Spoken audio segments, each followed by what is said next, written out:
ကဘာကိုလှည့်စားခဲ့တဲ့တိုက်တန်နစ်သင်္ဘောကြီးရဲ့အကြီးမားဆုံးလှုပ်ဝက်ချက်1912ခုနှစ်ဧပြီလ15ရက်အတ္တလန္တစ်သမုဒ္ဒရာအလယ်မှာတိုက်တန်နစ်သင်္ဘောကြီးရေခဲတောင်နဲ့တိုက်မိပြီးနစ်မြုပ်သွားခဲ့ရဆိုတာကဘာဘွားလူတိုင်းသိထားတဲ့သမိုင်းမှာ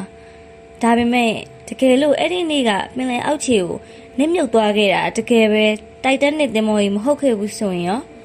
ဒါဟာမတော်တဆမှုတစ်ခုမဟုတ်ပဲထိတ်တန်းဘီလီယံနာတထေးကြီးတွေကြိုတင်ကြံစီထားခဲ့တဲ့သမိုင်းတက်လျှောက်အကြီးမားဆုံးအသက်အာမခံလိမ်လည်မှုကြီးတစ်ခုသာဖြစ်နေခဲ့မယ်ဆိုရင်တင်ယုံပါသလားရုံမို့ခက်ခဲလာတဲ့တိုက်တန်းနစ်ရဲ့အမှောင်မိုက်ဆုံးလှုပ်ဝက်ချက်တွေကိုဒီနေ့ဖော်ထုတ်ကြည့်ကြရအောင် History Hub မြန်မာကနေကြိုဆိုပါရစေဒီနေ့ဗီဒီယိုမှာတော့နှစ်ပေါင်း100ကျော်ကြာတဲ့အထိလူတွေငင်းခုန်နေကြဆဲဖြစ်တဲ့တိုက်တန်နစ်သင်္ဘောနစ်မြုပ်မှုနောက်ွယ်ကမိကွန်းထုတ်စီရအချက်တွေကိုတင်ဆက်ပေးသွားမှာဖြစ်ပါတယ်။ဇန်လန်းကတိုက်တန်နစ်မနစ်မြုပ်ခင်တစ်နှစ်အလို1912ခုနှစ်မှာစတင်ပါတယ်။အဲ့ဒီအချိန်က White Star Line သင်္ဘောကုမ္ပဏီဟာပုံစံတူအမွှာသင်္ဘောကြီး2စင်းကိုတည်ဆောက်ခဲ့ပါတယ်။တစ်စင်းကအိုလံပစ်ဖြစ်ပြီးနောက်တစ်စင်းကတော့အားလုံးသိကြတဲ့တိုက်တန်နစ်ပါ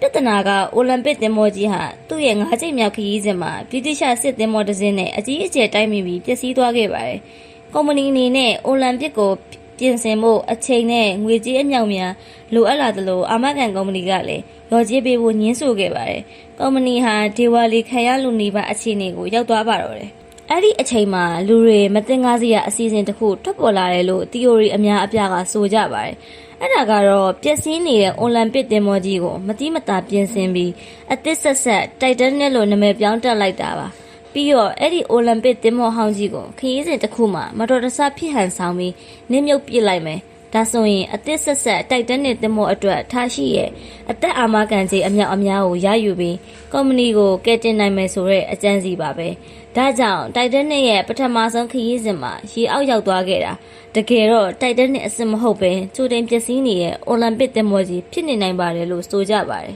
ဒီ theory ကိုပိုပြီးခိုင်မာစေတဲ့အထောက်အထားတွေလည်းရှိနေပါတယ်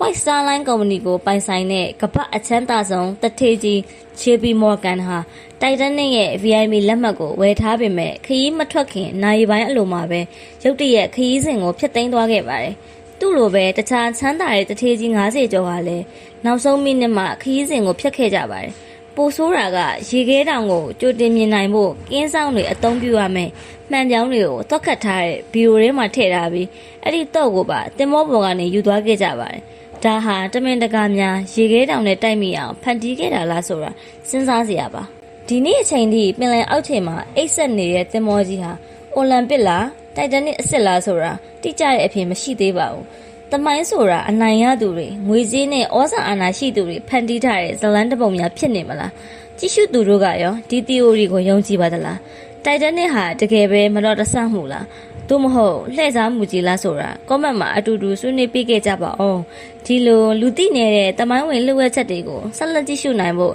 History Hub မြန်မာကိုအခုပဲ subscribe လုပ်ထားလိုက်ပါနော်